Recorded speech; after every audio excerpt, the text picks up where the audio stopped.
Então, passando para o próximo item da NR7, o item responsabilidade, que literalmente é um item bastante curto, né? Ele diz o seguinte, ele diz que compete ao empregador.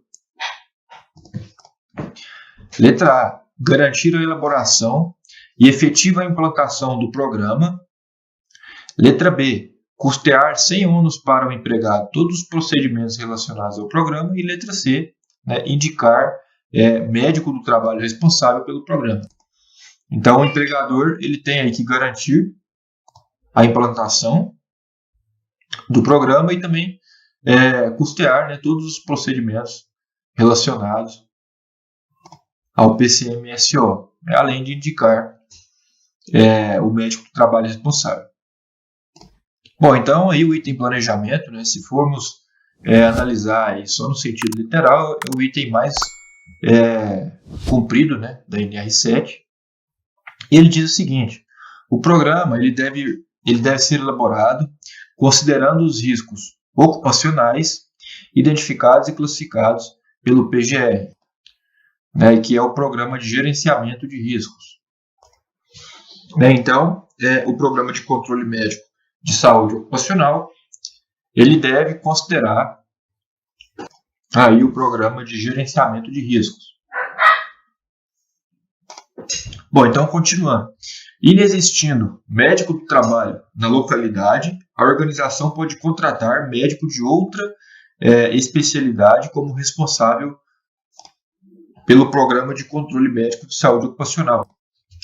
E o Programa de Controle Médico de Saúde Ocupacional deve incluir a avaliação do estado de saúde dos empregados em atividades críticas, como definidas nessa norma, considerando os riscos envolvidos em cada situação e a investigação de patologias que possam impedir o exercício de tais atividades com segurança.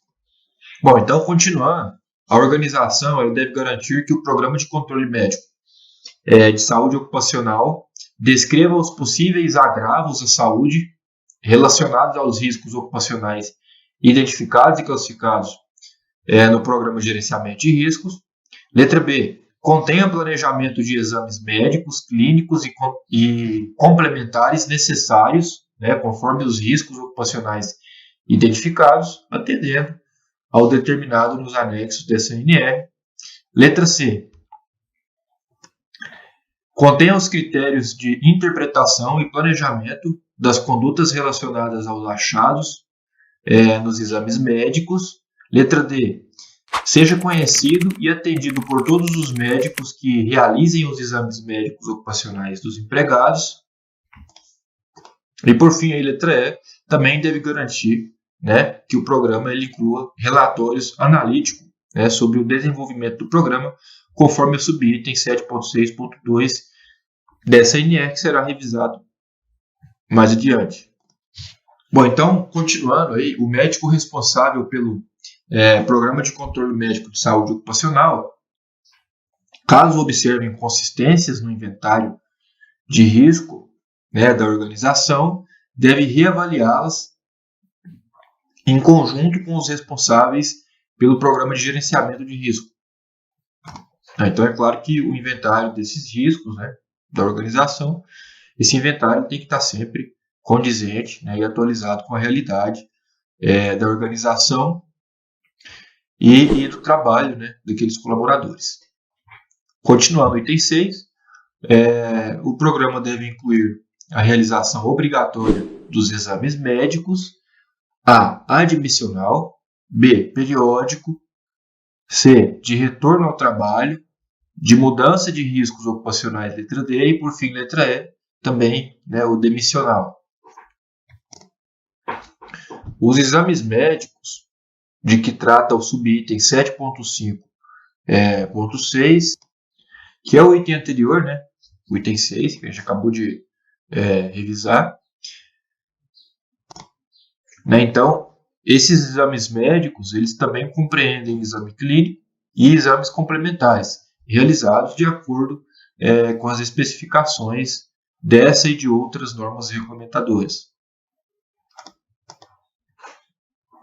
Continuando aí no item 8, O exame clínico ele deve obedecer aos prazos e a seguinte periodicidade. Então, no exame admissional, ser realizado antes que o empregado assuma suas atividades, e no exame periódico ser realizado de acordo com os seguintes intervalos. Então, para empregados expostos a riscos ocupacionais identificados e classificados no Programa de Gerenciamento de Risco, e para portadores de doenças crônicas que aumentam a susceptibilidade a tais riscos, a cada ano ou a intervalos menores, a critério do médico responsável, de acordo com a periodicidade especificada no anexo 4 dessa norma, relativo a empregados expostos a condições hiperbáricas. E letra B, aí, para demais empregados, o exame clínico, ele deve ser realizado a cada 2 anos. É isso tudo referente ao exame periódico. Então, no exame de retorno ao trabalho, o exame clínico deve ser realizado antes que o empregado reassuma suas funções, quando ausente por período igual ou superior a 30 dias, por motivo de doença ou acidente, de natureza ocupacional ou não. E nesse exame de retorno ao trabalho, a avaliação médica deve definir a necessidade de retorno gradativo ao trabalho. O exame de mudança de risco ocupacional deve obrigatoriamente ser realizado antes da data da mudança, adequando-se o controle médico aos novos riscos. E no exame demissional, o exame clínico deve ser realizado em até no máximo 10 dias contados do término do contrato, podendo ser dispensado caso o exame clínico ocupacional mais recente tenha sido realizado há menos de 135 dias para as organizações grau de risco 1 e 2 e há menos de 90 dias para as organizações grau de risco 3 e 4.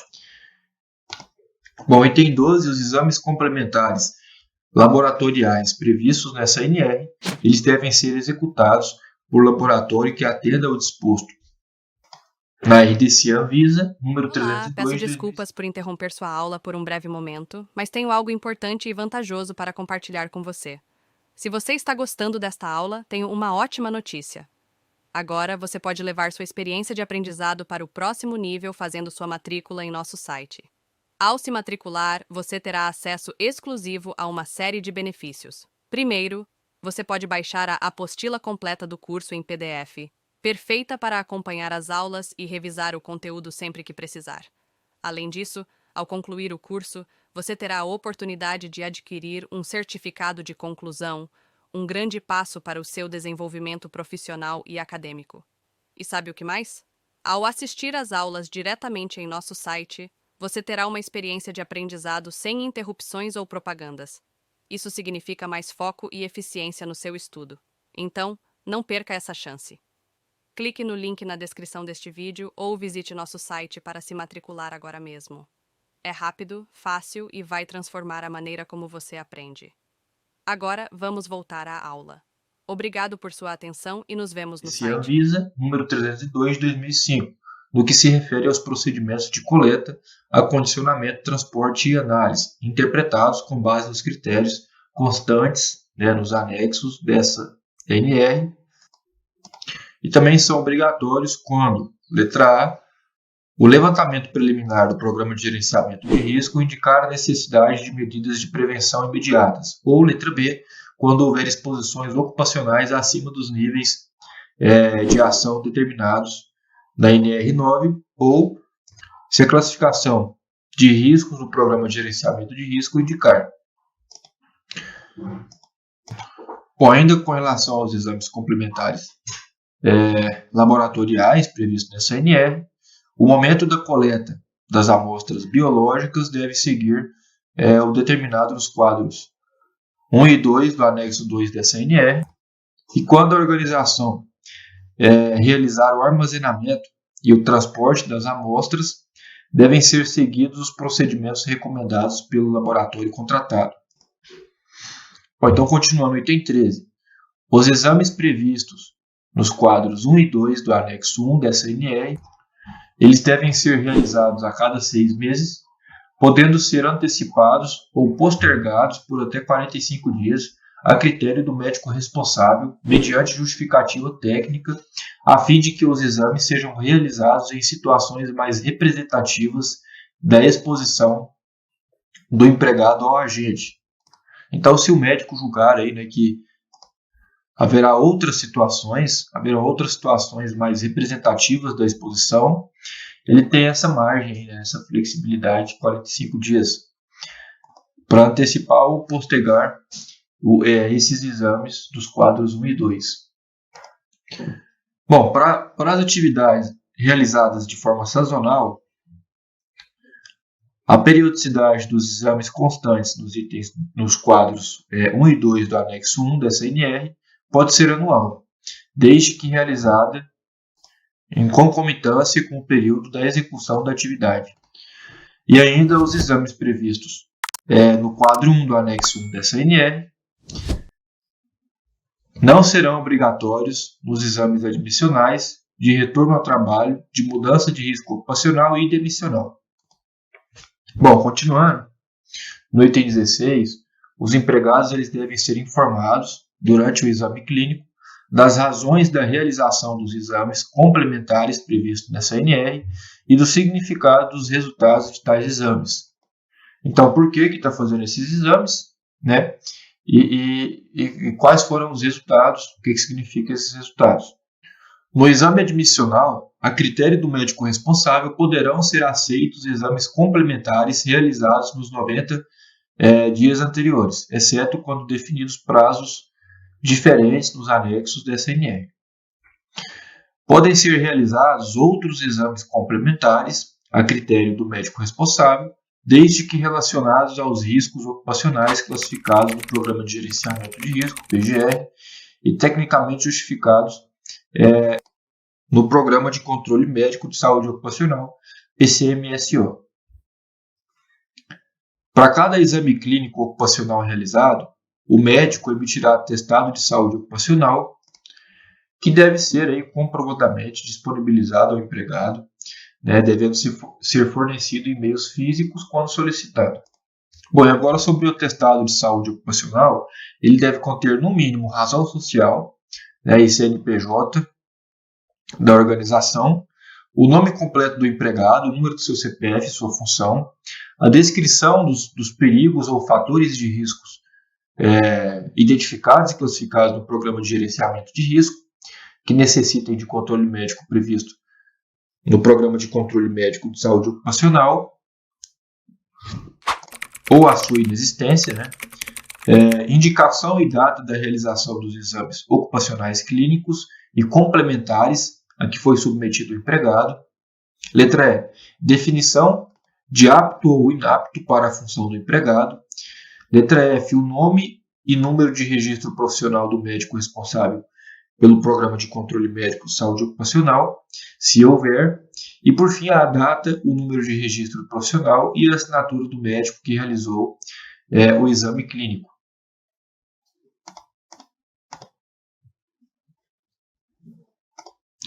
Bom, a aptidão para trabalho em atividades específicas, quando assim definido em normas regulamentadoras e seus anexos, deve ser consignada ao atestado de saúde ocupacional.